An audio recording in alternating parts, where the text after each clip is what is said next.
Assalamualaikum warahmatullahi wabarakatuh. Saya Siska Ayu Juniwati, NIM 20110073, ingin menyampaikan materi tentang uruf dan set az-zariyah. Yang pertama, pengertian uruf. Kata uruf berasal dari kata arafa, ya'rifu, sering diartikan al-ma'ruf.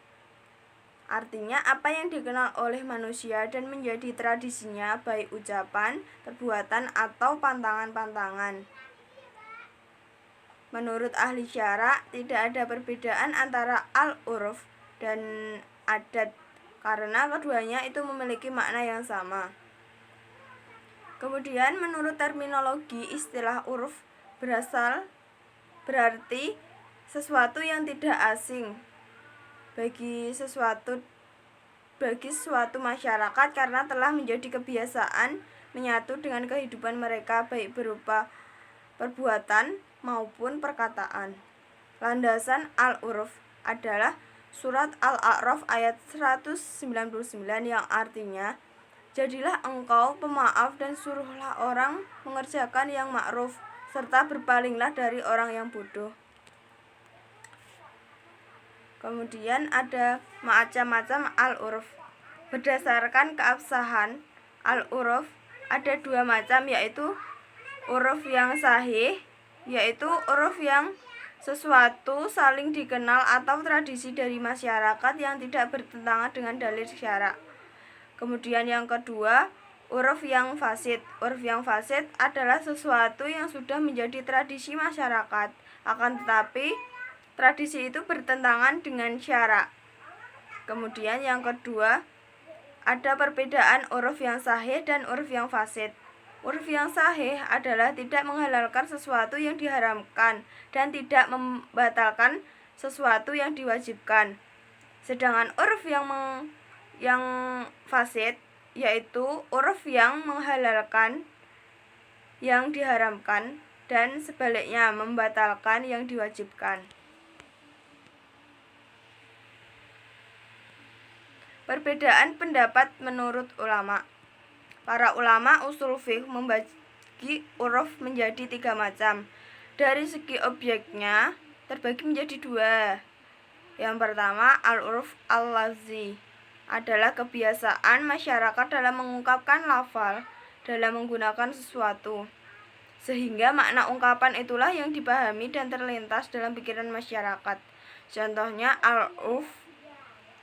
Contohnya daging. Daging bisa dikatakan daging itu sebuah daging sapi, daging apa, tapi itu bisa dikatakan daging itu menyeluruh, bisa daging ayam, daging kambing, seperti itu. Kemudian yang kedua, al-urf al-amali adalah kebiasaan masyarakat yang berkaitan dengan perbuatan biasa atau mu'alah. Perbuatan biasa adalah kebiasaan masyarakat dalam kehidupan mereka yang terkait dengan kepentingan orang lain. Kemasdahatan adalah kerusakan atau akibat buruk yang menimpa seseorang karena perbuatan atau tindakannya melanggar hukum. Next. Selanjutnya, dari segi secakupannya terbagi menjadi dua, yaitu al-urf al-a'lam,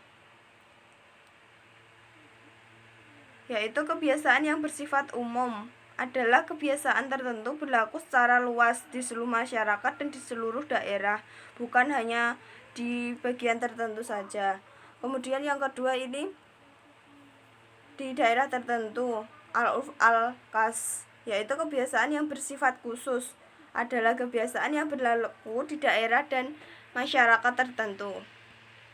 Yang ketiga, dari segi keabsahan dari pandangan syara terbagi menjadi dua, yaitu al-urf al-sahih adalah kebiasaan yang berlaku di tengah-tengah masyarakat yang tidak bertentangan dengan nas.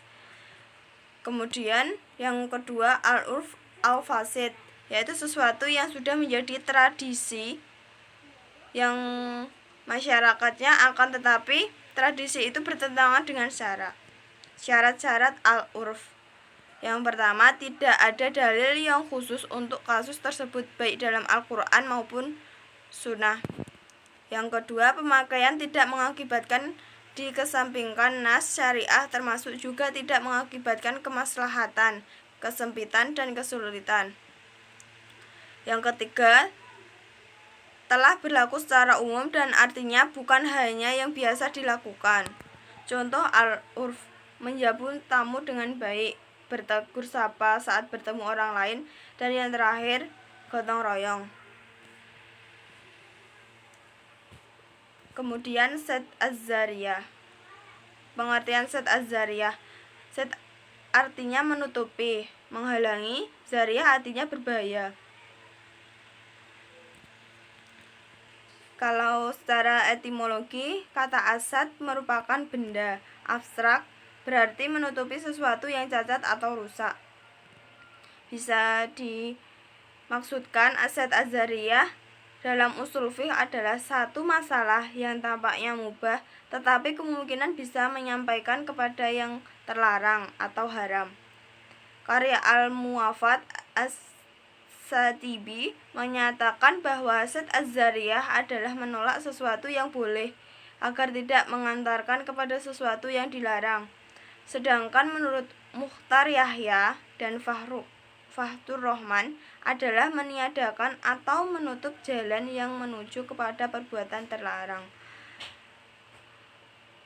Landasan hukum set az-zariyah adalah Quran Surat Al-An'am ayat 108 dan Quran Surat Al-Baqarah ayat 104 dan yang terakhir Quran Surat An-Nur ayat 31. Macam-macam set az-zariyah. Yang pertama, dari segi kualitas kemaslahatan. Yang kedua, segi kemaslahatan yang ditimbulkan. Set az-zariyah segi kualitas kemaslahatan dibagi menjadi 4, yaitu perbuatan yang dilakukan tersebut membawa kemaslahatan yang pasti. Yang kedua, perbuatan yang boleh dilakukan karena jarang mengandung kemaslahatan. Yang ketiga, perbuatan yang dilakukan kemungkinan besar akan membawa kemaslahatan. Yang terakhir, perbuatan yang pada dasarnya boleh dilakukan karena mengandung kemaslahatan.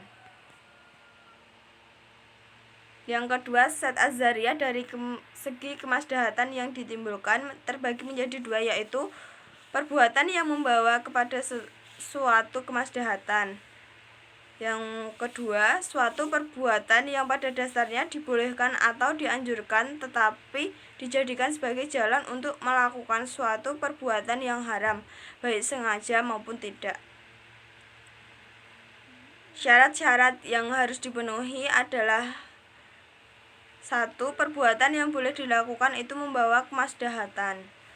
2. Kemaslahatan lebih kuat daripada permaslahatan pekerjaan.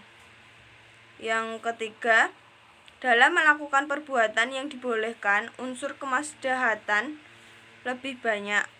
Contoh set az-zariyah yaitu melarang perbuatan judi tanpa melarang orang minum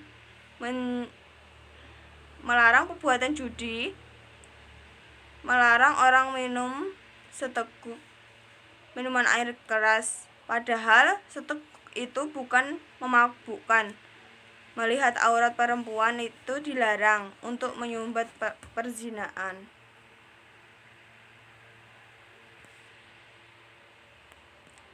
Sekian dari saya. Bila ada tutur kata yang kurang berkenan dan bila ada salah kata, mohon maaf. Wabillahi taufik wal hidayah. Wassalamualaikum warahmatullahi wabarakatuh.